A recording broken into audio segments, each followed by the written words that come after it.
Hey, mother. I'm back. Did you miss me? So, it's been like 3 months since I recorded the first 3 videos in this series. And unfortunately, that's because I had to do more processing and have new experiences to add to the way that I'm going to approach these. So, in the first video of this 6-part series, I said that I was being very cautious not to perform baneful magic, no word curses, anything like that, because my team was very busy working on stuff. My spirit team's busy working on stuff, and I'm in maximum manifestation and co-creation mode. I don't know that I clarified, but I'm about to. I do perform baneful magic. These next 3 videos are baneful magic. Baneful magic does not prevent manifestation. I don't know, like I've been seeing, I guess online in spiritual spaces, people talk about the idea that you need to be in your highest self to manifest. I don't agree with that. That's not my experience. My experience is that you need to be in alignment. I know so many low frequency, toxic people who manifest perfectly fine because they are in alignment with what they are asking for. Meaning, if some goofy thieving ass bitch is like, hey, I really want a G-Wagon, and they're aligned to, I'll do anything to get a G-Wagon, they can manifest a G-Wagon, right? And so I don't know where the idea came from that you needed to be in your highest self exclusively in order to manifest. Like, that's just, there are too many high vibrational people who don't manifest as well as low vibrational people. I hate to break it to you. Just upon observation. And so for my manifestations, these next 3 videos for me are a purge. I'm making room to receive everything that I'm manifesting by kicking the fuck out everything that is not alignment with my path, right? So these next 3 videos are magic. Okay, so like I keep telling y'all I'm a witch. I really need you to believe me. If you have a problem supporting me because you think witchcraft is bad, or you think witchcraft is demonic, or you wish I would use some other term like spiritualist or whatever other term you prefer, you can call me whatever you want. But I am very intentional about calling myself a witch. I will get to that in, I think, the first video of phase 2. We're in the last 3 videos of phase 1. So the first video of phase 2, I think I'm going to explain exactly why. But I really am a witch. Like, if you suspect that I've done magic against you, I have. Don't let anybody gaslight you out of that. Baby, if you think I've worked against you, I promise I have. I promise I have. If we've met before, or if you're adjacent to someone I've met before, if you think you've in any way harmed me, in any way, at any point in life, I did that shit. How's it going? And I'm getting ready to do more. I'm getting ready to do so much more. We're moving, well into the July new moon window. And so I'm getting ready to do way more magic. Matter of fact, well, I'll get to that in the last video. This is all baneful magic. Like, these next 3 videos is a purge. It's a purge. I'm clearing the field. So, speaking of clearing the field, in land management, farming, forestry, there is a practice of controlled burns, right? So for farming, you'll set the entire field on fire, right? And monitor it because you want to make sure that every lingering weed, seed you no longer want in that crop, that everything is completely burned, completely too dead to regrow, right? With forestry, it's a similar thing. you'll wet the trees at a certain level, you'll burn the entire underbrush so that in the event of forest fire, it doesn't have fuel, right? You don't want the forest to have any fuel so that the rest of it catches on fire, so that the trees that you want to maintain don't catch fire, right? And so for me, because of where I am in my life, because of things that I've been through in toto, but especially in the past several years, it is imperative, it is a matter of life and fucking death that no person, place, or thing that has ever been in my field be alive to come back. I need to kill off everything. So,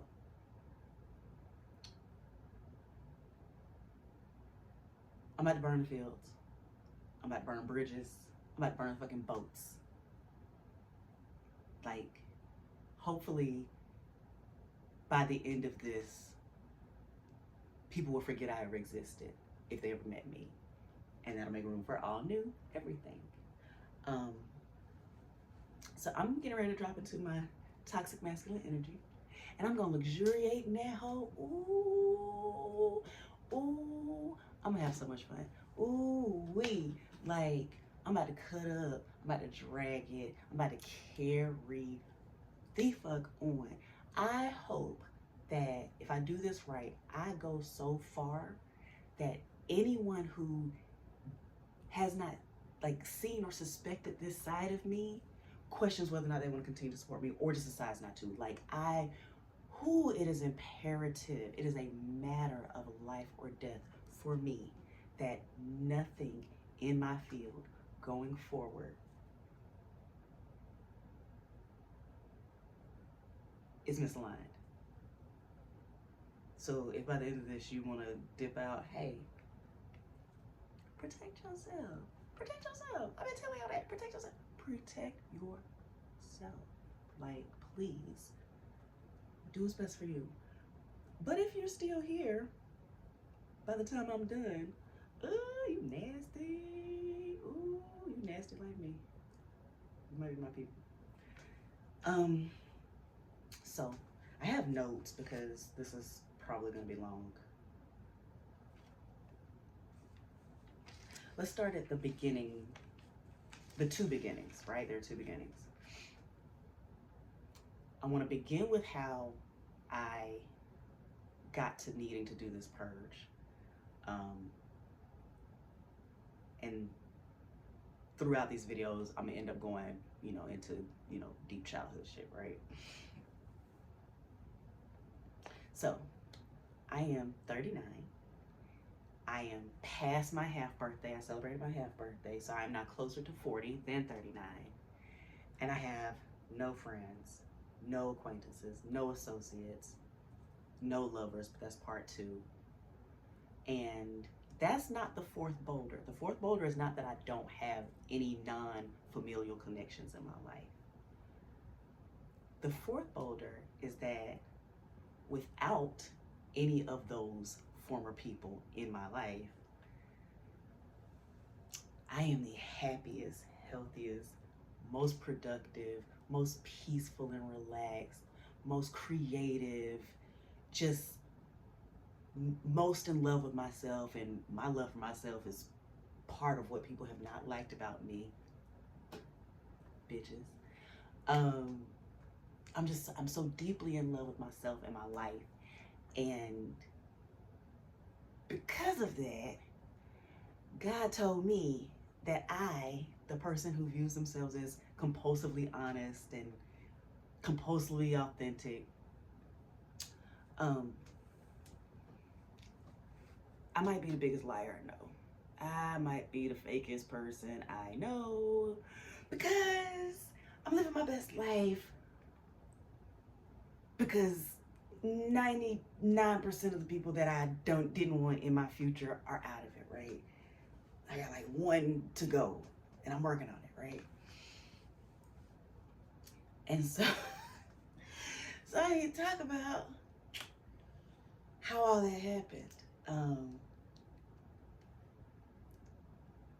And how much better my life has gotten without any past connections having access to me. So, and I'll do, like I said, lovers in part 2 of this. So, nature versus nurture is like a super messy concept to me because we spend like basically the first 18 years of our life not really getting to make active choices. I mean, if you had a certain kind of parents, maybe you had like, you know, more say so. But for the most part, we don't make a lot of our own choices. And like, so how do you know, right? How do you know when there's no control group? There's no control you for your experiences, right? Whether or not you would have naturally been a certain way under different circumstances, right? So in the copycat video, I mentioned that I had been a performing arts kid in addition to being, you know, intellectually gifted, but that I didn't get to stick with anything long enough to become like exceptional and like the child star I was probably born to be, right?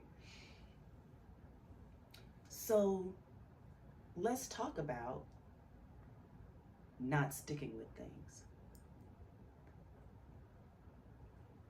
In May of 2021, oh, pause. I got to come back to that. Going back to the point about magic, I promised you all that I was going to show you mirror work, cord cuttings, shadow work. I'm doing all of that now. So like this is mirror work because I have the camera front facing. I'm gonna, you know, need to remember to switch it. So like this is mirror work. At certain points I'm gonna like drop into like talking to myself instead of like talking to an audience. The cord cutting comes in the last video. Candle magic is gonna be in the next video. One of the candle rituals I'm gonna block you out of whether you wanna support me or not because I need to protect you from what I'm gonna do. The second one, I'm going to harvest you unless you protect yourself. So, because it's positive, so I'm gonna harvest you. So, you know, do what you gotta do.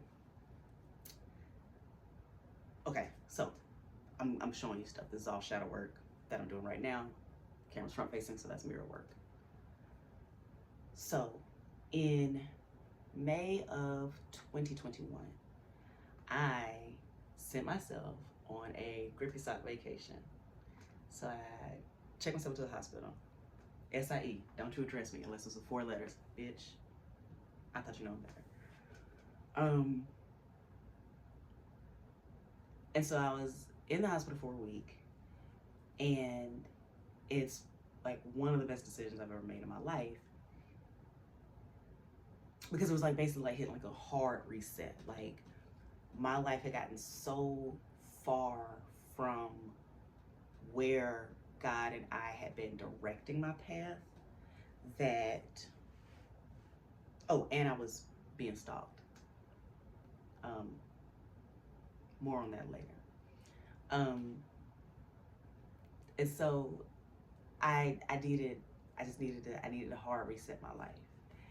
And when I got out after that week, you know, like a month or so went by, and then I went into what's called IOP, intensive outpatient therapy. And so it was like 3 times a week, 3 hours each session, and I was there for like 3-4 months, I think. By the time I finished that experience, I didn't want anybody I ever knew in my life. But before I get to why that was, I want to talk about like what I went into my grippy sock vacation and outpatient therapy knowing already, like consciously knowing about myself and my like, not just my detachment to being alive, because that was like an ongoing theme for like 21 years. I wasn't terribly connected to this planet because I don't think it's my home for real. But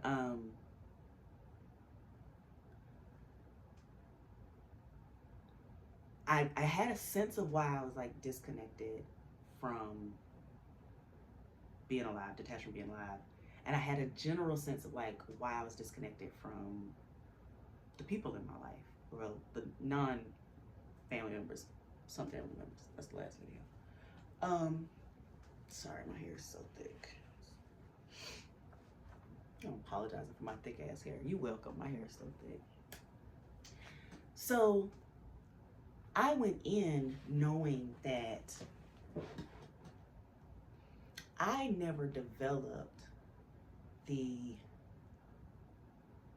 ability to feel deeply connected to or attached to people who were not in my day-to-day life.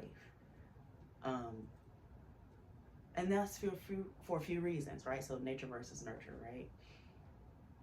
I went to 3 different elementary schools. Elementary school meaning pre-K to 6th grade, 3 different schools. I went to 2 different middle schools. That's just 7th and 8th grade, 2 different middle schools. And I would have only gone to 1 high school, but for the event that I mentioned in the Kanye video, so I technically went to 2 different high schools. During my formative years, I wasn't making attachments. In addition to that, going back to, being a performing arts kid, I was placed in activities and then taken out of activities. So like there was no like continuity of people, or there was no people continuity. And on top of that, I was always in whatever the most advanced available class was, right? So I was always like segregated from the majority of the kids. Like, no bullshit. My county was like 90% black, but I was in class, I mean like 90%, like maybe 85-90% black American, right? But like the kids in my class were the few non-black kids and the few non-American kids, right? Like, so I wasn't connecting with the peers in my age group, even in school. And so one of the things that I noticed, and I didn't notice it, I shouldn't have to say this, but people be real fucking stupid. I'm going to describe something as a grown adult that I picked up on as a child, but not with the same sophistication. Hopefully you Aggie, oh, they lying, motherfuckers who don't believe that people have different experiences than you. Hopefully y'all can understand that, like, what the way I'm getting ready to describe it as an adult, well-educated adult, is not the same as I picked up as a child, but I did pick up a difference. So one thing I noticed, especially because I, kept changing environments, was the ways that kids bonded, right? So the way my childhood went, and I had a very privileged childhood, notwithstanding video 6, right? Notwithstanding the 3rd video I'm gonna make before the night is out. I had a very privileged childhood in that my childhood was filled with enrichment experiences, right? Always at the library, puppetry shows, plays, museums, children's museums, like constant enrichment, constant like learning and understanding more. And the trade-off for that was that we also weren't, until high school, until middle school, we weren't allowed to watch TV during the week. We couldn't watch TV until Friday, right? And so I also read constantly. Like, I was constantly alone, constantly reading and listening to music, and then going and doing enrichment activities, which meant that when I would, be in like the mixed ed classes, PE or even lunch, right?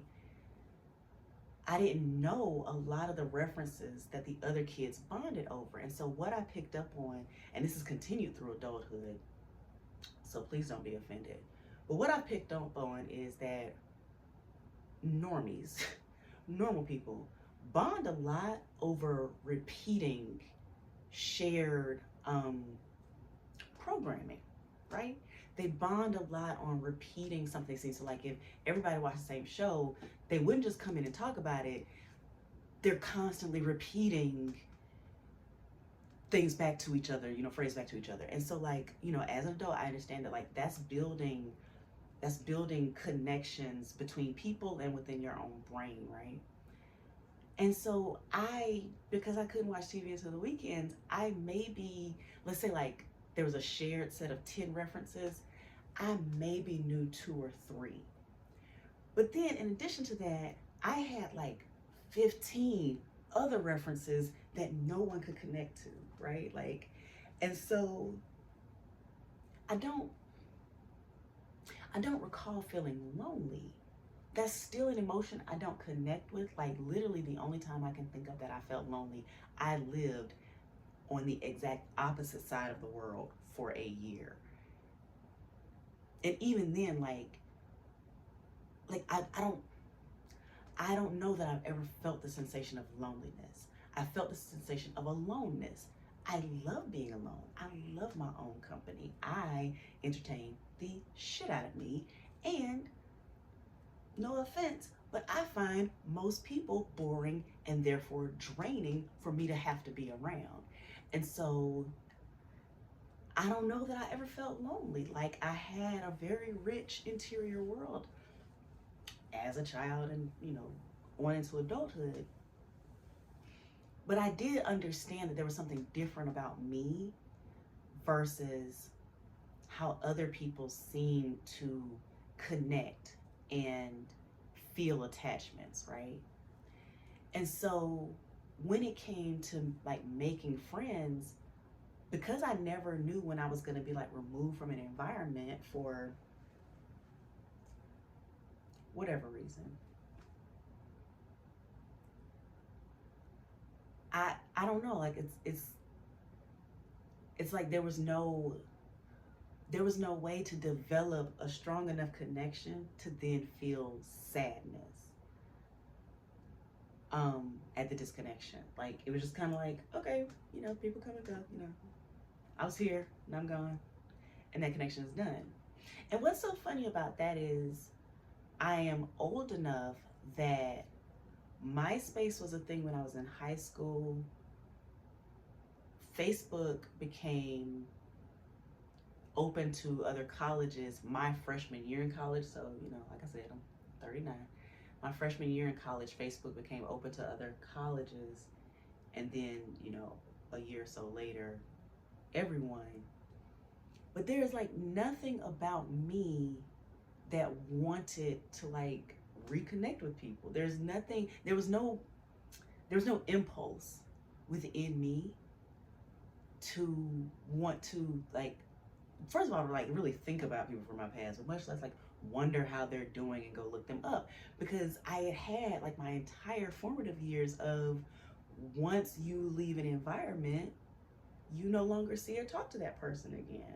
There was certainly no effort made to like keep me in touch with anybody. In fact, there was a great deal of effort made to keep me from communicating with people. I was on punishment regularly for any little thing. I wasn't a bad child. I was a talkative child. Like I was a probably chatty child. Like from around people, I'm usually kind of chatty. Well, I used to be chatty. I'm less now. I'm more observant. But like I was a talkative child, so I would get in trouble for talking, and I was an inquisitive child that would push back on authority, and so I would get in trouble for like things related to insubordination. But I was like always on punishment. So that's one. The other thing is, in terms of me being moved from school to school, there's a possibility that I was being placed in whatever the best school was going to be for that upcoming school year, right? That's possible. There's another possibility that I was being intentionally destabilized from connecting to people who could observe me over an extended period of time to see that there was something different about me beyond just being highly intelligent and creative, right?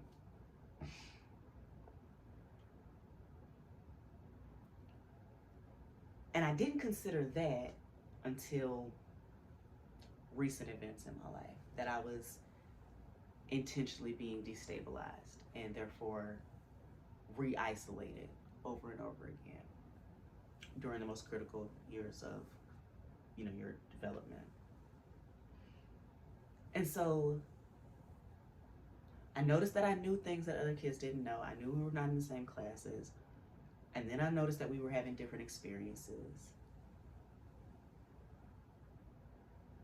And because of all of that, I also didn't know how to pick up certain social cues. So then the other aspect of that is so my childhood was very privileged in that I did a lot of enrichment activities, but I didn't do a lot of the other stuff that kids were doing. So going to football games, or, going to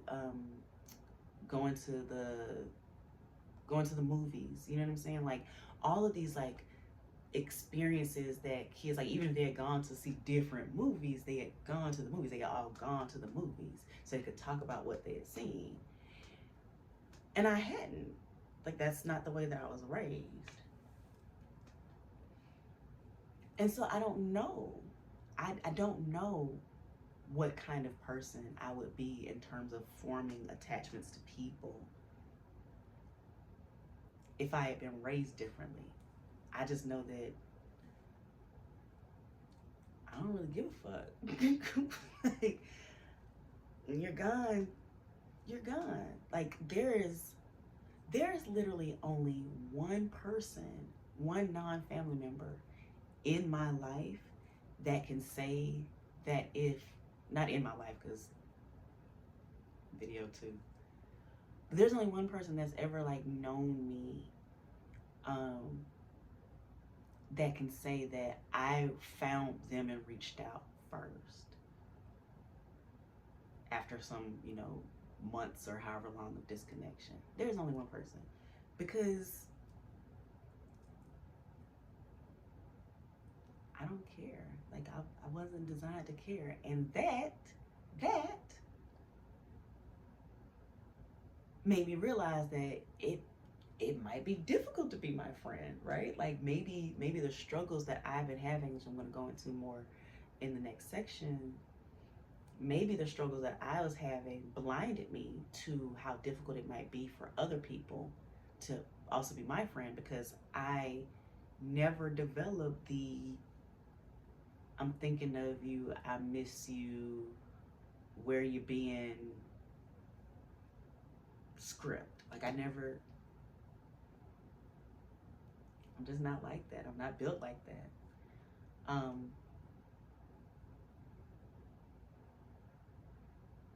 And so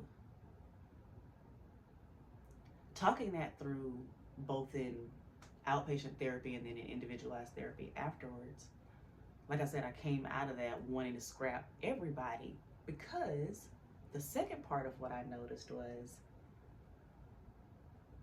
I can feel people tolerating me, right? Tolerating the way that I am, my communication style, my either enthusiasm or silence, a silent observation. I can feel that I'm being tolerated as opposed to enjoyed. And I thought that's just kind of what people did, because I was also tolerating and not enjoying, right? I thought that's just what y'all humans be doing, right? I thought people just be tolerating other people, because I could feel that I was only being tolerated, and I felt like I'm having to tolerate this so that I seem normal. I'm having to tolerate how boring you are, how uninteresting I find you, how repetitive your stories are. I thought that that's just kind of what it meant to be human, and friendly. And so once I worked through the fact that no, lots of people actually enjoy the people they're around. Lots of people have their lives filled with people that they love, can't wait to see and talk to, have similar interests. Imagine. Once I realized that, it was like, oh yeah, that's right.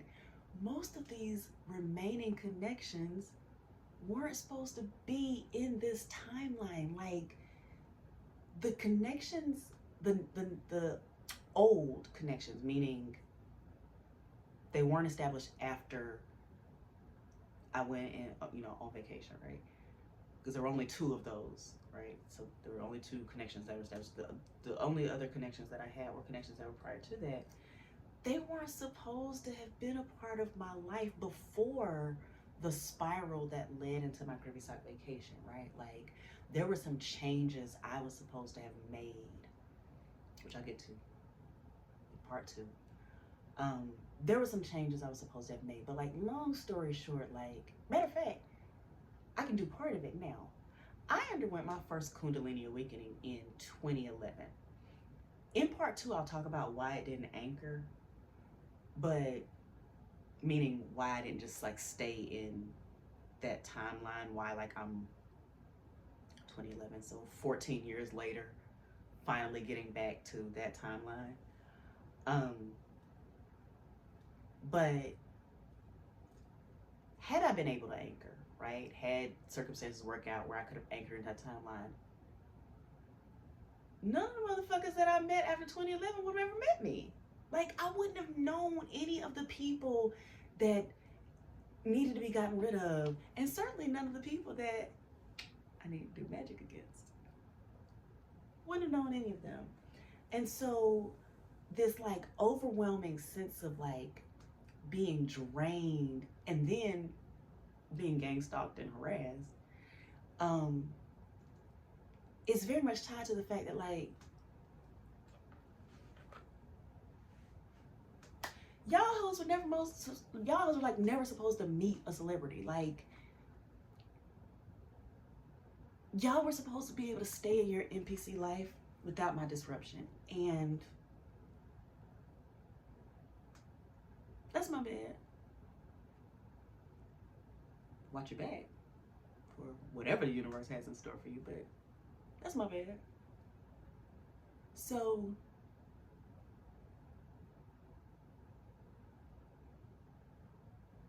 thinking about it in that way, it became very easy to not, with the immediately, because like by January of 2022, I was like, I want to get rid of everybody, but I didn't actually get rid of everybody until last year. So it's been a full year. It's been more than a year since I blocked from communication every non-family member who had access to me. And that sounds very dramatic. It's not. Since 2021, there have only ever been at most 4 non-family members at a time that could contact me. That was very intentional. I'll get to that later. But there have only ever been like 4 non-family members that had access to me since 2021. And I know that. My cell phone carrier knows that. And the authorities know that. But I'm gonna be fresh as hell because the feds are watching. Not if the feds watching, because the feds are watching. Hey guys, ACAB until I need you. Yeah, so it was only like 4 people. Like let's not get carried away like I did like some huge sweep last year. No, it was just like 4 people who needed to get blocked. Because everybody else had been out of my life, had been removed from my timeline prior to that. Whether they know it or not, again, we'll get to that strangeness later. But it was very easy. It was very easy because I had been ignoring this feeling that like I was supposed to have timeline shifted multiple times between 2011 and 2021.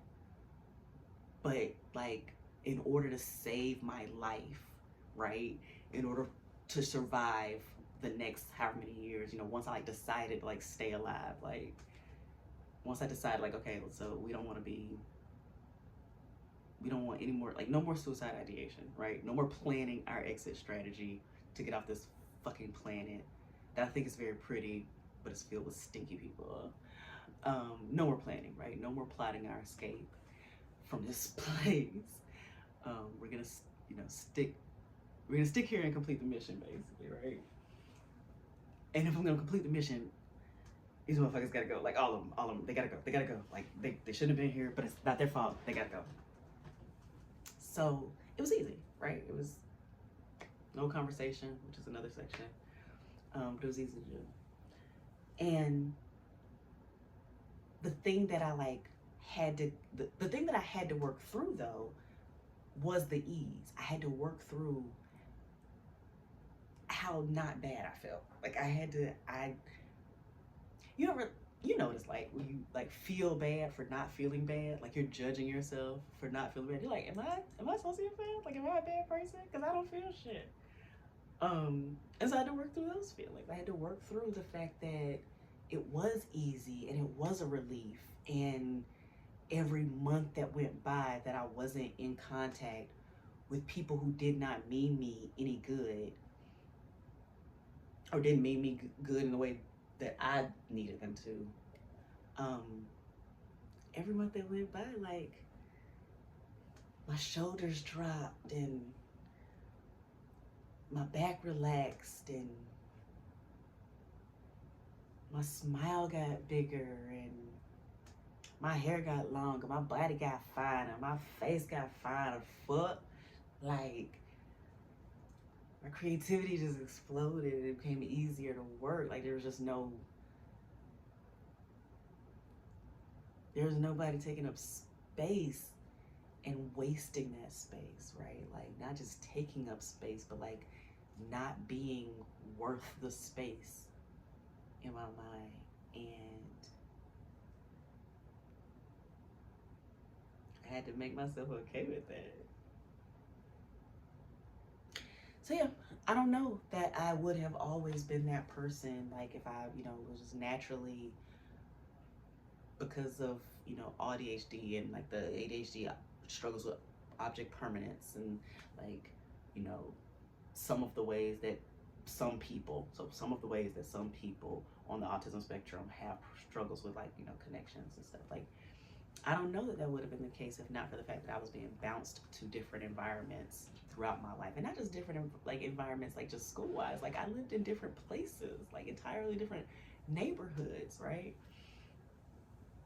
And so I just didn't make those connections. And even once I like went to college, right? I'll finish with like that part, college and the work environments. Even once I went to college, people had to include me. Like I wasn't looking for them. And well into adulthood, like all of my best experiences, my life is a movie. It was a movie well before certain side characters, background characters, and fucking furniture props decided that they needed more screen time. Again, we'll get to that later. But like my life is a movie, especially when I'm by myself. Like all of my best adventures have come when I ain't gotta be like, no, I'm not coming in this bar unless you let them in too, or oh, are you having fun? Like if I don't know, like I've always had the most fun by myself. Like I've always had the most fun by myself. I have always had the most fun in my life by myself. So at this point, it doesn't matter whether it's nature versus nurture, right? Like it doesn't matter. I know that, if I were to become a mother, I would make sure there's a lot more balance for my children. But I don't know.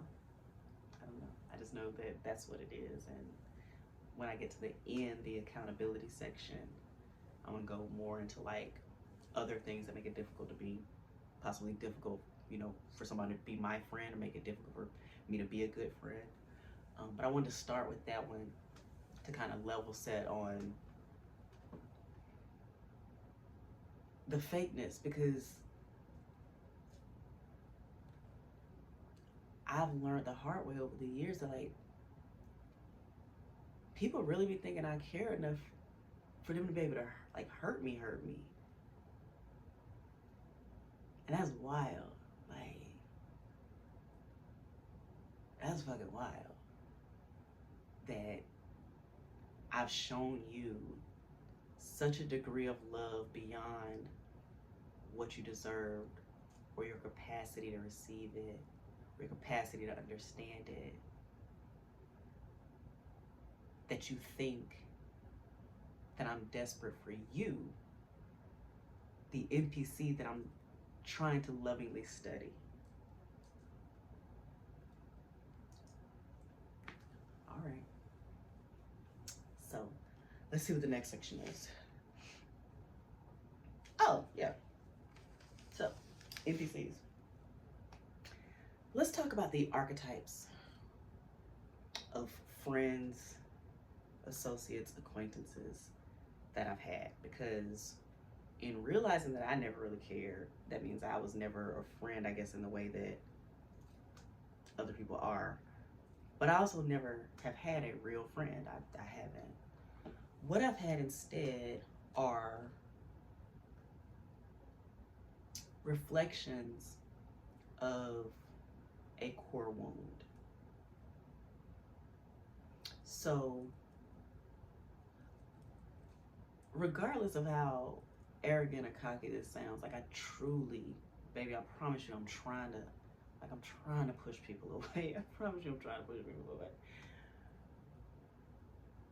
I've been primarily surrounded by, and I'm gonna use bitch throughout this video. I mean it gender neutral. Like, I mean bitches and bitch ass niggas. Like, it's, when I say bitch, please know bitches can have penises.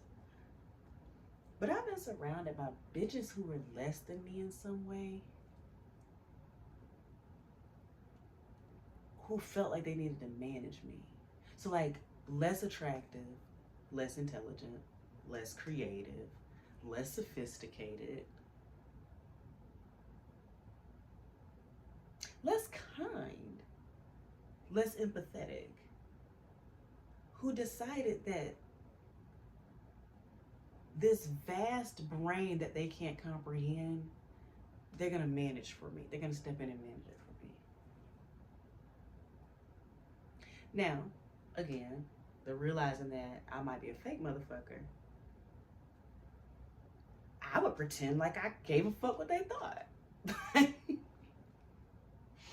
I would pretend like their opinions mattered. You know what I'm saying? Like, I thought that was like the polite thing, the kind thing to do, right? Like, I'm giving my opinion, and, you know, whether you take it or not, you seem to be receptive to it, so let me do the same. That's not to say there haven't been people along the way whose opinion I don't respect and value. There have been. They just weren't close to me. Like, now I'm literally like trying to build a life exclusively of those people, right? People that I actually would respect. people who can actually tell me some shit and I listen. But I hadn't had that prior to now. And the really fucked up part, like, the really, like, ooh, tell on yourself real quick. The really fucked up part about it is, part of the reason why I let those connections over, you know, time, right? Let those connections stay, was because I found it fascinating how their minds worked. Because it was so different than mine. Like, your brain is just so much different. Like, so if I was in a situation and, you know, someone that I knew was lacking in self-awareness or knew was lacking in intelligence, the way that they assessed the situation was just so fascinating to me, because, like, I could see, right? Like, I could see how differently they perceive things than I did, right? And so this was supposed to go in the last section, but it fits here too. I have a natural algorithm in my brain that calibrates the way that I show up to other people, right? So spiritual people talk a lot about being cloaked, right? That people can't see you clearly. And it's for your own protection, right?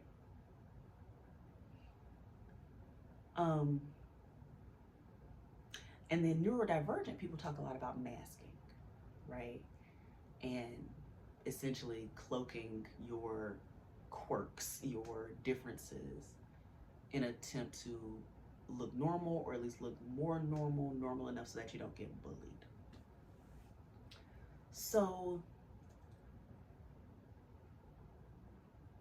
for me, my algorithm was basically, and it's an automated process. Like, please, for my future friends, I don't give a fuck what people in the past think, but like for future friends, please do not think that like I'm looking at you and consciously doing this thing. It's an automated process. I don't know. I know that it's there, but I don't know when it's happening until, you know, like I consciously like sit down and think about it. However intelligent you perceive me, however smart or dumb or naive or savvy you think I am, is a direct result of how intelligent I think you are, and then minus points for lack of curiosity, lack of self-awareness, lack of, you know, all the emotional intelligence things, right? And so what I found over the years is that the people that had the lowest opinion of my intelligence, I had done the best job of mirroring how I viewed them back to them.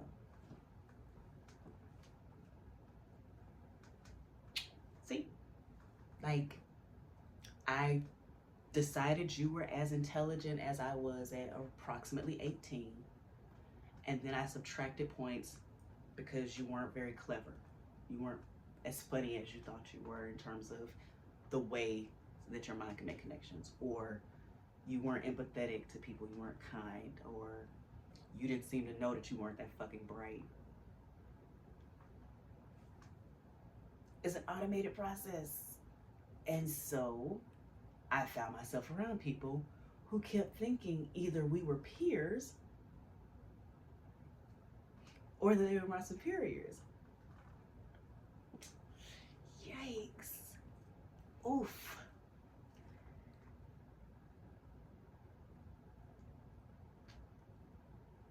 And while I'm very proud of my acting skills, and while I'm very proud of the protective mechanism that algorithm served as,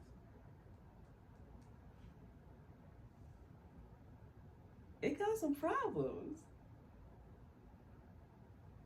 That bitches thought that they like ran shit. That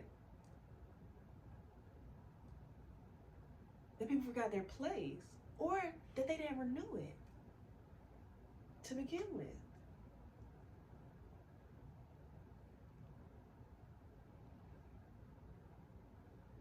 I've had people I thought were friends that I prayed and interceded over, right? Like interceded to God on their behalf, prayed over them, cried with them, drop me when I was having a difficult time because they could have more fun elsewhere. I've had friends that I was vulnerable with about things I had struggled with. Sometimes in order to help them, you know, remove their own internal feelings of shame or guilt, throw that shit up in my face later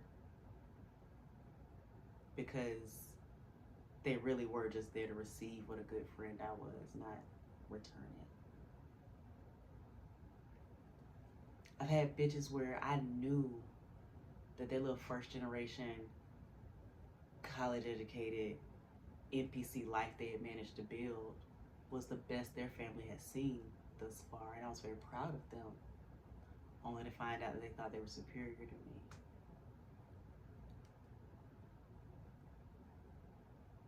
I've known a surprising number of sex workers who also found their ways into corporate America, and there's no judgment for that, but a surprising number of sex workers who then judged not just me, but other women and the way that they move through the world. Wild behavior. Bitches are weird.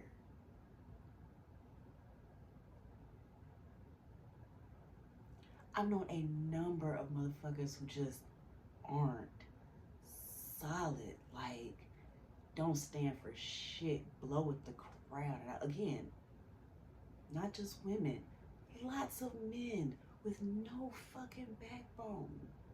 Like, I rode out for you, I held you down, but you're so afraid of not being accepted that you either want a J. Cole sit on the fucking fence like a hoe, or you decide, okay, well, I'm just gonna be over here with these people who don't even fuck with me like that because it's more of them.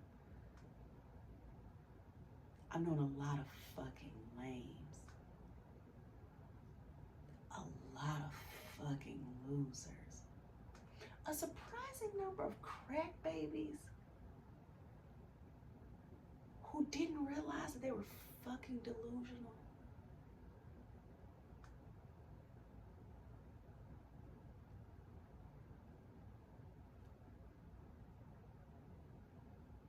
But no real friends.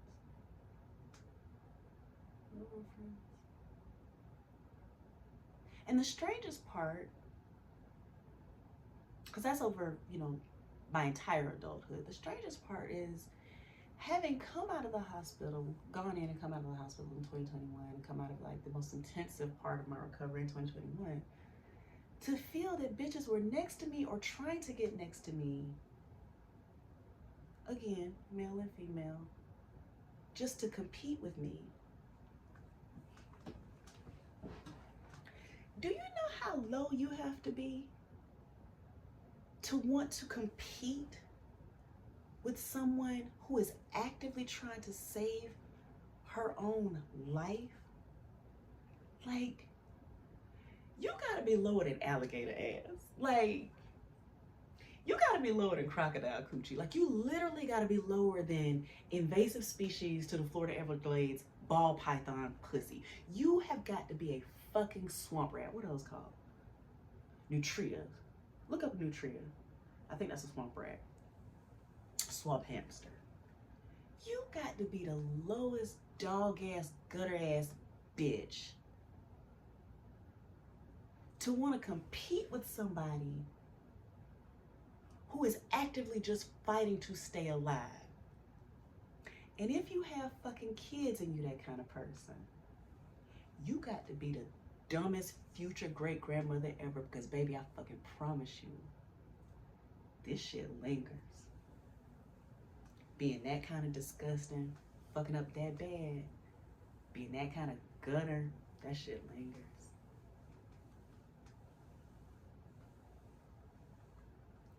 Enjoy the show. You motherfuckers is nasty. Ooh, shit, nasty. Like, I have been surrounded by like Ursula, I want to steal your voice from you energy. I've been surrounded by ugly stepsisters. Not even necessarily evil, because evil requires intellect, and a lot of them bitches didn't have it. Just ugly. You bitches is ugly. Like, you bitches' souls stink. I have been around bitches whose souls smell like the pissy ass trap house mattress they were accidentally conceived on. Nasty motherfuckers. Nasty bitches. Gutter. Trash. Fucking napkin babies. If your mammy had just taken a piss and wiped, you wouldn't be on this planet causing problems, bitches. That's the kind of people that have found their way into my life to cause fucking problems. And I'm not bothering you and thinking about you. What the fuck? But it's okay. Because I do perform painful magic. Ah! I do. I do. Never had a real friend. And after the end, where I take accountability for the things that make me a bad friend, I ain't going back. I ain't going back. I am never going to allow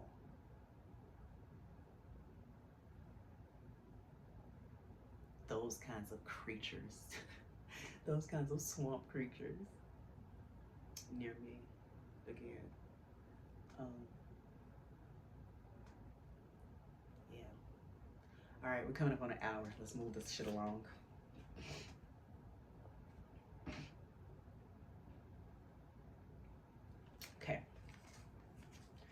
So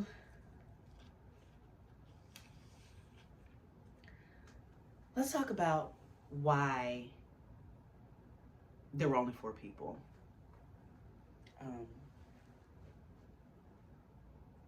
That I needed to cut off last year. In 2016, I was part of a group, like a clique, you know, people had partied together. And it was cool, you know. Some people I like more than others. But my cell phone was stolen in 2019. And as far as I can recall, I never re-downloaded the group messaging app to my new phone when I replaced it. Now I have an idea of the co-core who paid for my phone to be stolen. And I have a pretty good sense of why.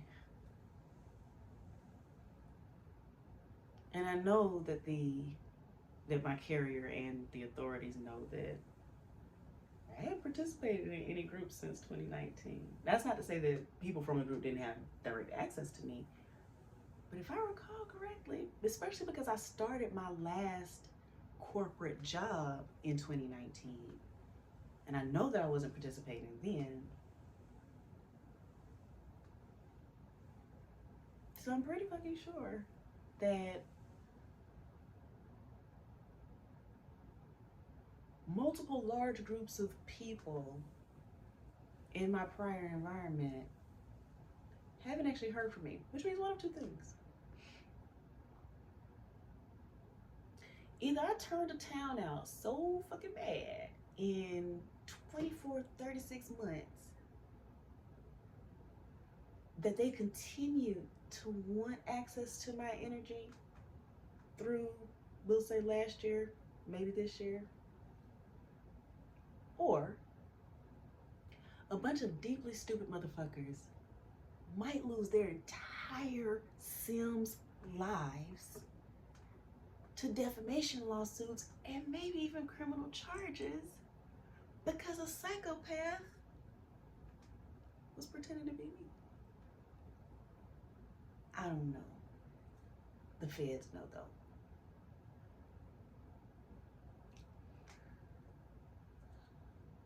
I was stalked by a former lover. Looking back, I'm pretty sure he was compensated to do so. Because when I left that town, like I don't think I was in that town, the town that I was living in 2020, like at all in 2021, except for when I went to go get to pack up my townhouse.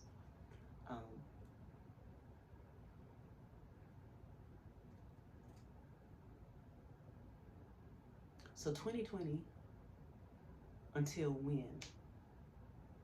With no contact, except for the singular portal that I allowed to reopen inorganically because I got noticed that it came during the gang stalking. I mean, not the gang stalking, it wasn't gang stalking yet, it became gang stalking.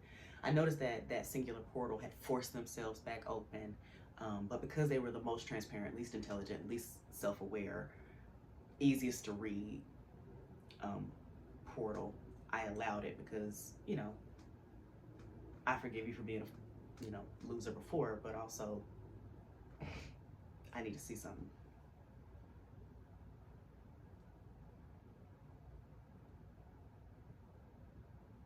And the strangest thing about that group that I was once a part of a long fucking time ago and had no dealings with in approximately 5 years is so I've been using bitch, gender neutrally. But I want to talk specifically about the kinds of men who didn't like me, because they were a familiar archetype as well, right? Like, so I did the friend archetypes. They were a familiar archetype as well. Throughout my life, there's a certain type of man who just cannot stand me, and I want to describe him for you so that you can recognize them, because I don't know, I'm a lightning rod, I'm a litmus test. Men who don't know they're mediocre can't stand me. And I've noticed that it's for a few very specific reasons, right? So,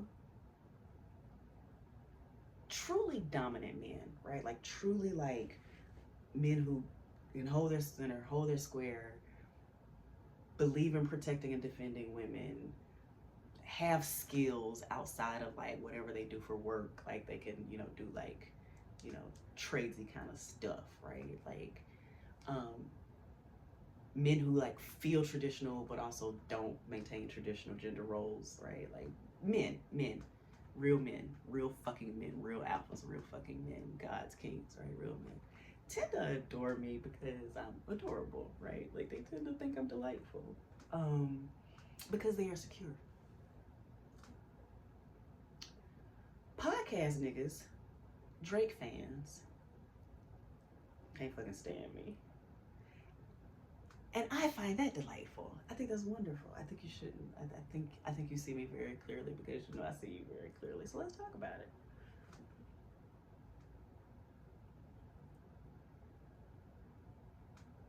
The first way that mediocre men tend not to like me is they are very concerned with the opinions of other people. Bitches too, but we've kind of dealt with them, They're very concerned with the opinions of other people, but especially other men. They are very sensitive to what other men think about them. And the idea that I can be a woman and not be anywhere near as sensitive to what people in general, but men in particular, like, think about me, they find deeply upsetting. Oof, deeply upsetting. How dare she? Oh my goodness. Oh my goodness. So that's one way. The second way is all of the traits that men value, right? That they consider, not men value, all the traits that toxic males think are masculine traits and therefore valuable, I exceed them in. So, intelligence, emotional intelligence, logic, strategy. I'm cooler than these niggas. I'm swaggier than these niggas. Like, all the things that they that loser built bitch niggas think are masculine traits, toxic fuck boys think are masculine traits. I'm better at. I'm better at all of them. And so, if I'm better at all the things that you value, what does that mean about your concept of femininity? Oh, well, she's masculine, which I'm in my toxic masculine right now. Like, I'm in my toxic masculine right now, but that's very intentional.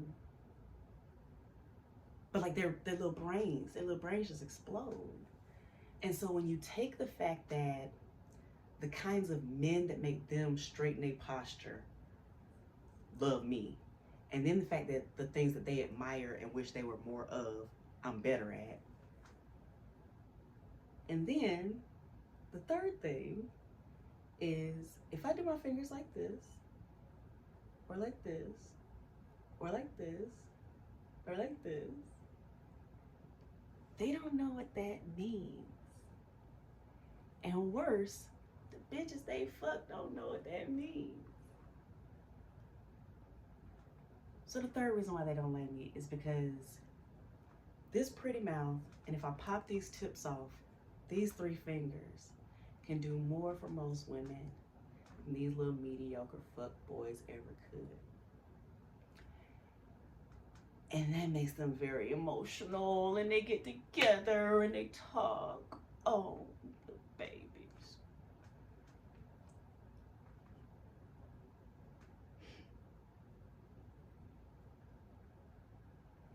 I'm a realer nigga than you. I'm better at this. I'm better. Like, seriously, either go and develop some skills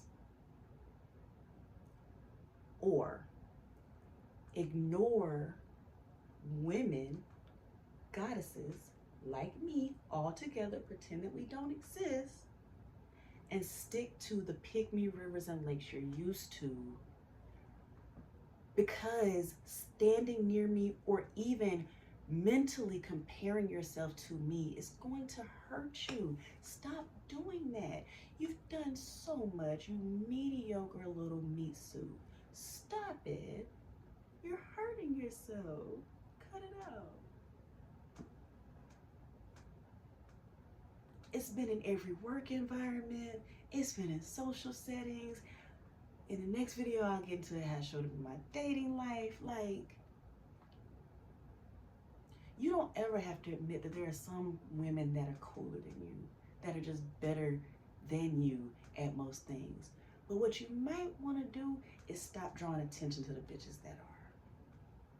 You might want to stop drawing attention to us because ain't no hoe in me, but there's a lot of hoe in you. Sorry. Not sorry. I'm not sorry. I didn't put it there. Your daddy put it there. Wherever he's at. That hoe in you. It's not my fault. But you niggas have been running amok though. Like, hoe ass niggas have been running amok. Just like lame hoes have been running a fucking muck. Like, goodness gracious. Eek. So, it's been a lot of chaos in my life because apparently I shook up a bunch of people's world when I was in it. And then mom left and they forgot their fucking place. And now there will be criminal charges for some and civil lawsuits for others, and it's not enough cheese for all you rats, so some of y'all might need to start contacting the authorities before they contact you. Just saying. Train's coming. People get ready. There's a train coming. Don't need no baggage. Just get on board. That's Curtis Mayfield. I love Curtis Mayfield. So to wrap that section up, I want to give y'all my own little 1-2, and then I'm gonna go rinse my mouth out with mouthwash, put a piece of candy in, take accountability. So, okay, so I got this little quick verse, right? But there's somebody who might watch this video who will be able to fill in the last phrase, right? They'll be able to finish this out. And so I'm gonna do it twice. I'm gonna do it and leave it blank so that if that person watches, they can see if they can fill it in. And then I'm gonna do the whole thing, okay? So.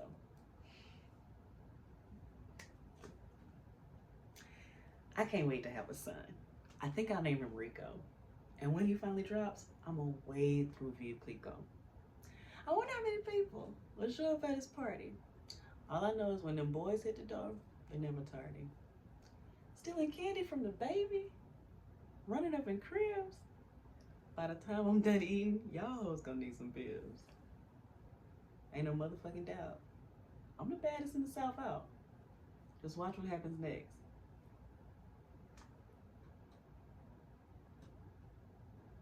Hey, did you get it? I hope you got it. I'm gonna do it again.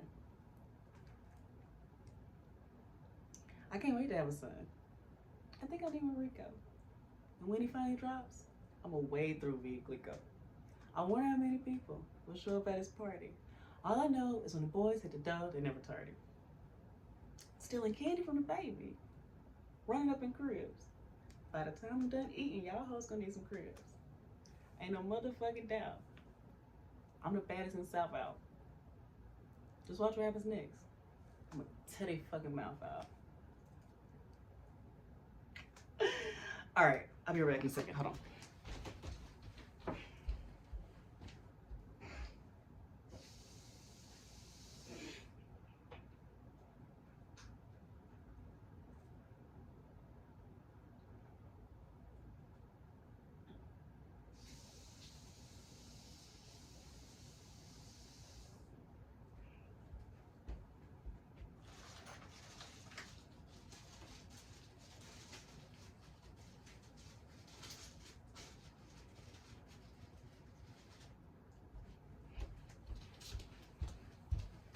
Okay, I'm back. I'm gonna ring my bell like Chiron intuition. Whew.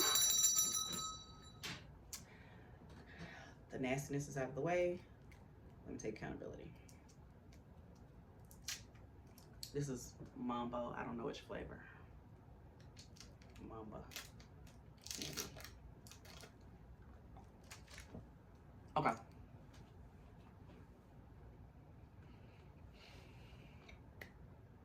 So, I already talked about the fact that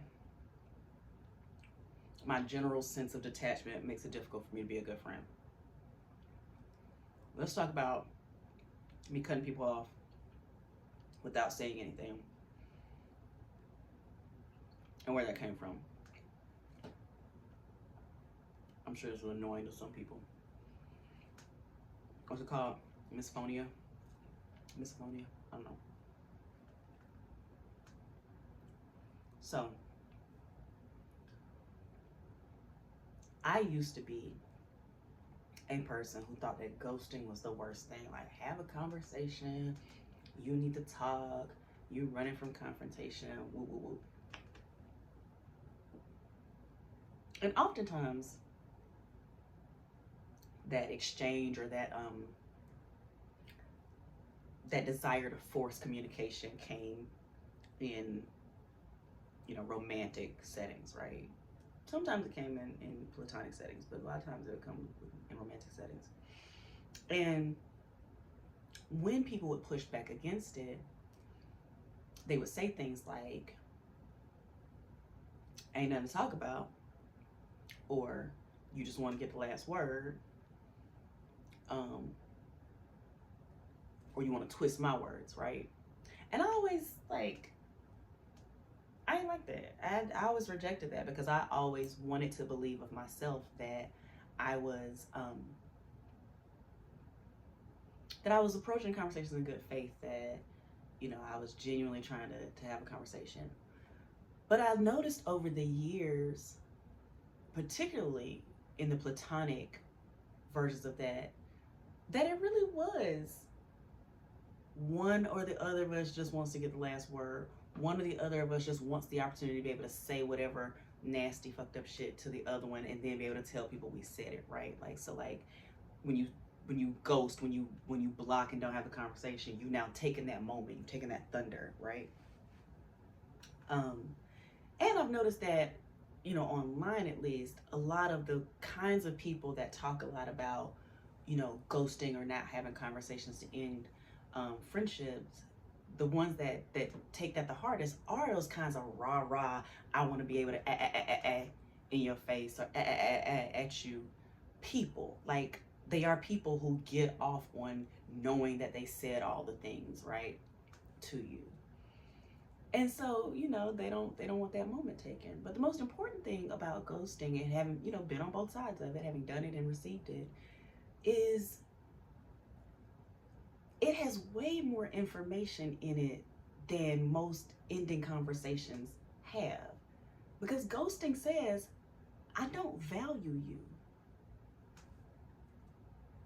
I don't value you. I don't value how you feel about this being done. I don't value you knowing how I feel about it being done. I don't value whatever negative feelings or even, you know, triggers or potential traumas that come from you having this experience with me. Like, I don't value you. And that is far more informational than ending conversations where you call yourself talking through stuff, but 7 times out of 10, and I'm being generous, 7 times out of 10,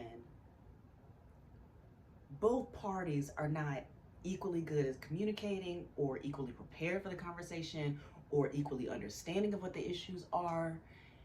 And what I realized when I blocked the only four people that I had, that had access to me last year, because I had intentionally kept it that way so that the feds would know that I was barely talking to anybody.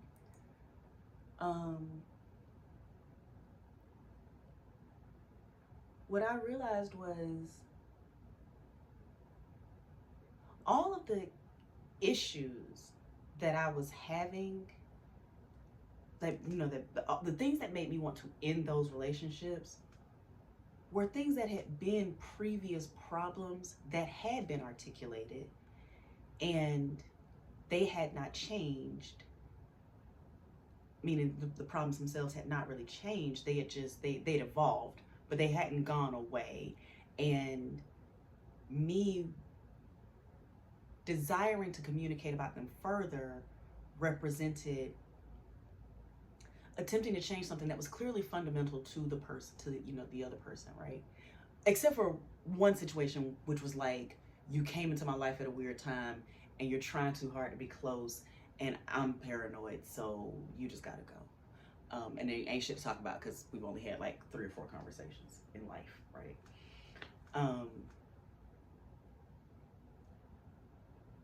So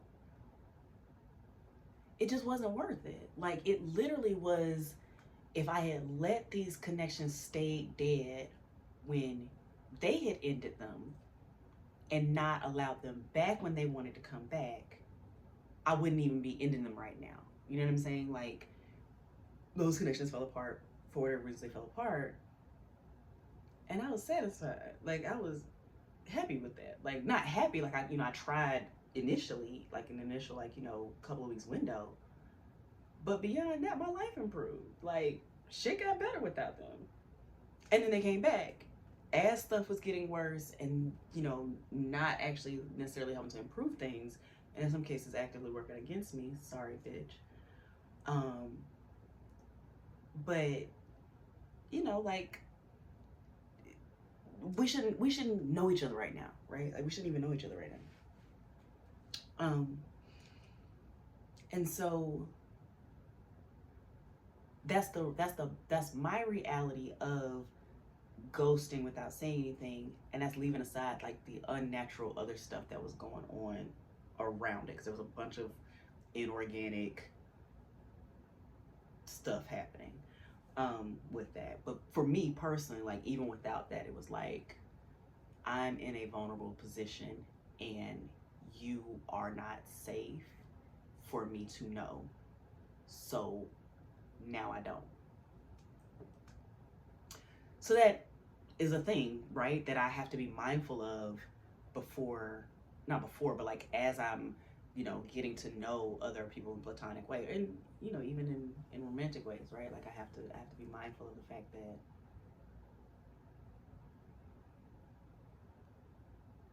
I have to be mindful of what level of value I'm building into that person in the event of conflict, right? Like, in the event that, because like I've had people accuse me over years of like holding stuff in and then blowing up, when I'm not. Like, I'm literally, I'm like, I've not done that. I've just, you don't hear me for whatever reason throughout my life, especially my adulthood, no, my childhood as well, throughout my entire life.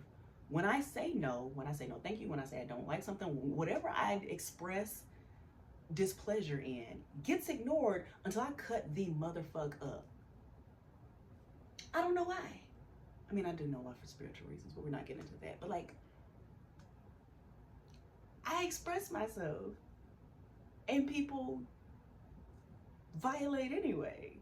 And so then I raw on a motherfucker, and now I'm the bad guy, right? Now I'm crazy. Now I've blown up. You didn't hear me when I was chilling. And in my case, especially when it comes to like having final conversations with people, like, I have literally had the core wounding of, I've got to write you letters and pass them under the door in order for us to even have a conversation. Or I'm scream crying about something and it doesn't change. I'm texting calmly about something that doesn't change. I'm communicating directly face to face calmly and it doesn't change. There is no style of communication that is going to get the outcome where this behavior stops. And so if that's a core wound, fuck you bitches. You know what I'm saying? Like, fuck the rest of y'all. Like, I don't care for real. I don't care for real. Like, I can't care. I can't care for real, right? So that seems fucked up to ask people in general, like, you know, anybody in general to deal with. Like, it would have to be. And I mean, I feel like I've now realized, you know, with the having like maybe only 4 people having access to me at a time thing, I think I'm realizing that like I can have a husband and kids because they'll be in the same household.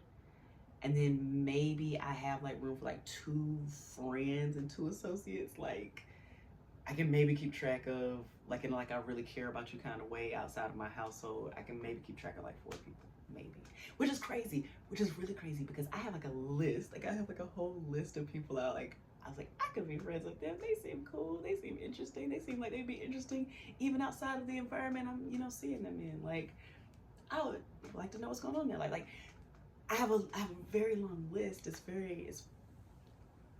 feels good, you know, to not just take people just because they're around you and like have people where you're like, I'm seeing you live your life without me in it.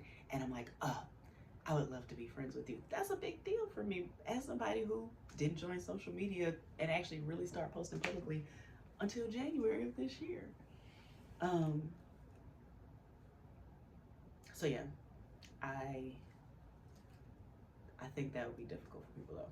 The fact that I ghost, and if I get ghosted, I don't chase. So that's one thing. So the first thing was detachment because of nature versus nurture. The second one is detaching via ghosting. The third thing I kind of alluded to, but I want to go a little deeper, and that's like the natural algorithm process. I would love to have people in my life who could see me clearly, and whether they gave commentary or not, they kind of had like an intuitive or even just like intelligent understanding of who I was based on maybe like unspoken things, right? Because I'm able to do that, right? Like I give people a lot of grace because I can see like why they do some of the things they do unconsciously or subconsciously, right? But I've never really been met with that, and I would like that. But what I can say is my ability to do that, I could see being very uncomfortable for most people, especially because a lot of people are strangers to themselves. You know what I mean? Like I've literally known bitches who recorded me for years so they could study my mannerisms and my speech patterns because they thought that's what I was, right? Like, I promise when the DSM-6 comes out, there's gonna be a whole section of psychosis that's literally just people who meet Mandy and decide Mandy's not Mandy, I'm Mandy. Like, literally multiple bitches and niggas, right? Like, multiple people who have met me decided I'm not me, they're me. It's a full-blown form of psychosis. But I say that to say that kind of studying of my mannerisms, of my, you know, speech patterns, things like that, that's not understanding me. That's mimicry because you're psychotic. But that's not understanding. And so I'm putting this kind of stuff out here because I want to be repellent to people who don't want to be seen for real. Like, if you don't want me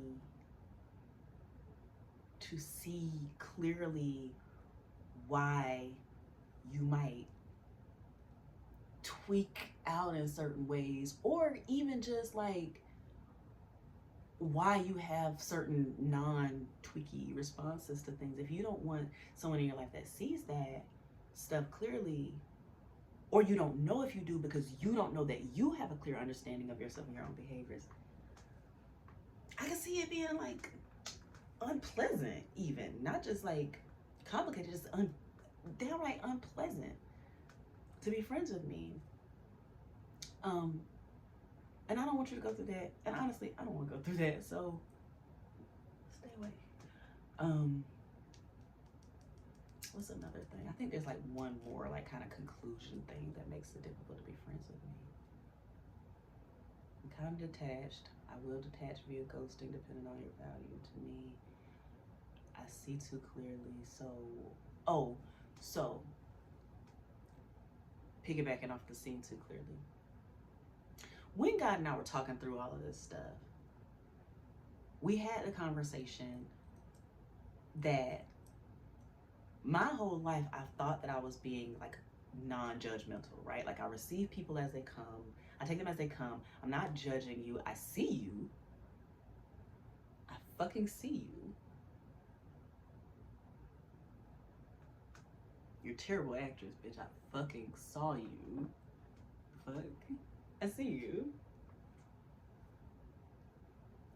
But I'm not treating you based on what I see. And in a lot of cases, which is, you know, what the Christians be saying, God convicted me. In a lot of cases, I'm not treating you based on how you treat me. So, you know, my ego told me that I was like loving people in a Christ-like way, right? Like I receive you as you are, and I'm gonna love you, be kind and empathetic regardless. And even when I see that you are actively being unkind or sneaky or just a weird bitch, like it's just been so many fucking weird bitches, oh my God, even the ones with penises, just weird ass hoes, god damn. Like how do y'all, shit. I'm very proud of you all.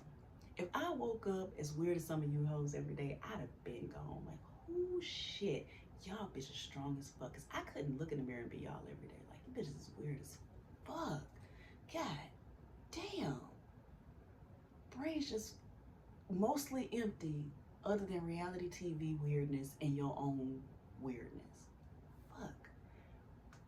But that's the conviction, right? You think you're not judging, but you are fucking cataloging and documenting.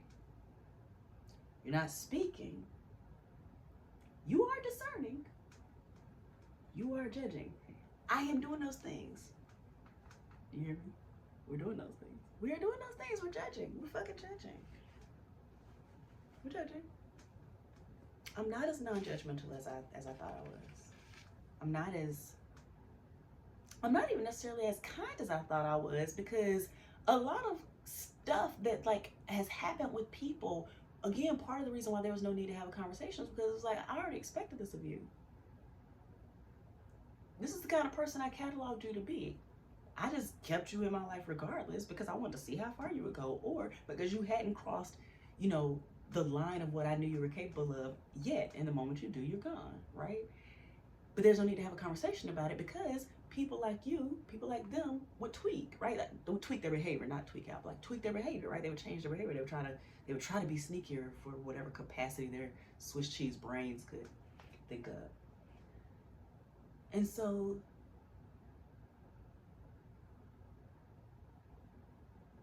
it's been a lie for me to think of myself as non-judgmental. It's been a lie for me to think of myself as loving in a Christ-like way, when it's more so been like morbid curiosity. It's more so been like, I've assessed you in this way and you seem cool and I hope you stay cool, so I'm gonna be cool, but the moment you're not cool, it's gonna be exactly for the reasons why I thought you was not gonna be cool. And that's been, again, platonic and romantic. There have not been any situations that have ended in my adulthood. And by adulthood, I mean like, shit, since 19, right? Like, I'm gonna reach all the way back to 2005 in the next video. But like literally since I was like 19 years old, there's not really been a situation where it ended in a way that I didn't see in the first like 2 or 3 interactions with the person. Like yeah, that makes sense that we're falling out for this reason, because I saw this about you the second or third time we hung out. You know what I'm saying? Like, and so I don't know what to do about that. I'm just now fully understanding and acknowledging it, so I don't know what to do about it, if anything. It feels, it's crazy. It kind of feels like I've actually had like a kind of like Buddhist enlightened detachment kind of way of moving through the world, but that doesn't match the way that Western society does like connections. But at the same time, so like, that's part of why I'm judging myself. But also, there is something that's out of alignment with my own internal values and internal like moral compass that I still need to work through. You know what I'm saying? Like there's something there. There's something about my detachment, and I know I can only really work on it with like people. I can't like figure this out being by myself still in hermit mode. But there's something. There's something out of alignment within me that is not just was not just attracting the wrong people. I fixed the part that was attracting. I fixed the external out of alignment, internal out of alignment, right? But there's something internally misaligned in me that should be better at attaching. That's got to figure out something to be better at attaching to people. So I think that's the video, y'all. That's not the full video. There's one little piece. Tiny little piece. Okay, let me describe the kinds of people I want to be friends with. Okay. Just for a little bit, and then I'll say bye. Because we're at an hour and a half already. Okay, so the kinds of people I want to be friends with. I would like to have friends who actually know what it's like to be harassed by men on the street. At least one friend. And I say that because, going back to like the Ursula ugly stepsister energy I've been around, there have been so many women in my life who were thirsty for male attention, so they have no idea what it's like to be followed by a man for blocks, or no idea what it's like to have men just decide to touch you or invade your space or whatever, right? Like, so I would like to have a friend who knows how scary being attractive is, because I haven't had friends who knew how scary being attractive was. They didn't have that problem. The one I had, like, I literally had just one, and she was a sorry DEI bitch, so I would like a friend who gets it. I would like a kind of friend that I can talk about spirituality stuff with. In fact, I'm only interested in spiritual friends at this point. Like, it's like my romantic attraction is like very narrow. My friend attraction is like only the pretty spiritual bitches exclusively. Because I need to be able to talk about, being in and out of alignment and stuff.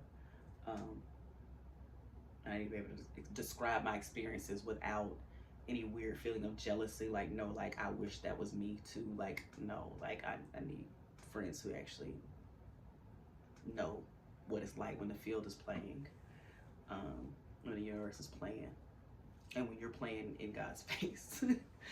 What other kinds of friends?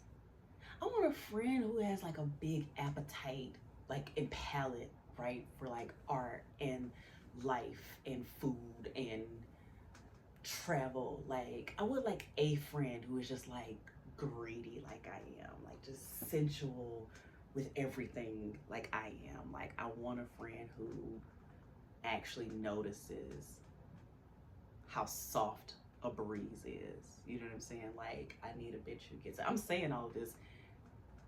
Nobody's gonna be able to pretend to be these things. Like, I've already identified the kinds of people who already have those traits. Like, nobody's gonna be able to like put on and be this. Ain't nobody getting close to me. Trust. Ain't nobody getting fucking close to me. And I would like a friend who has like been through some real shit and has made them peaceful. Like, a retired crash out friend. Like, I would like a friend who's like been through some real shit, because there's been way too many bitches around me who ain't really been through shit. Like, their lives have been very fucking safe, very fucking boring, and so they're like judgmental in a different way.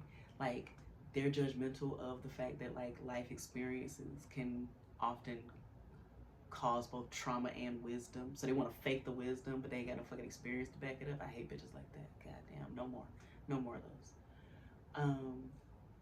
So yeah, I would like a friend that's like been through some real nigga shit.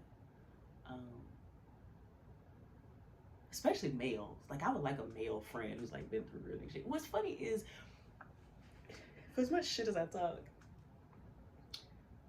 there are so many men, like black men, that I admire. And I admire them because they are all like, they all have like a bunch of life experience and wisdom and the twinkle that comes to your eye when you've been through a bunch of shit and you survived it and you learned some shit and you're happy, or you're like working towards happiness. You know what I'm saying? It's like, there are a lot of like black men that I admire. There are a lot more. Ooh, am I about to sing out loud? I am. There are a lot more famous black men that I admire than famous black women, which kind of shapes the way that I view what kinds of like friends I want to have. Because I think,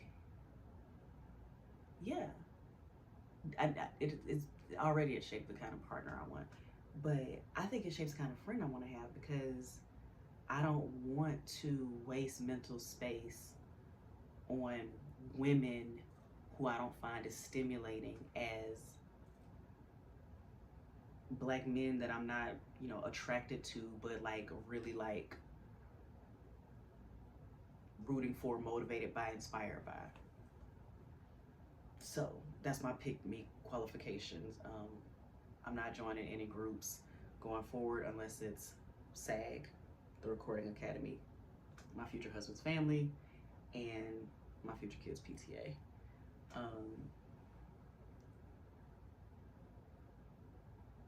But yeah, I think that's it for the kinds of friends I like. Just people that there's like certain core shit I don't have to explain shit to. Like, they get it. They get it. Not just get it, they survived it. They fucking survived it. Yeah. So, is that enough accountability? Being a bad friend? Yeah. I was faking like I was being like Jesus, and I was not. That's the worst thing. So, yeah. All right, Muffin. Good to see you. Good to see you. I'm about to do the next one. I gotta change one of these pictures out. And we're gonna talk about my history of hypersexuality in the next one. Fun times, fun times. All right, boo. Bye.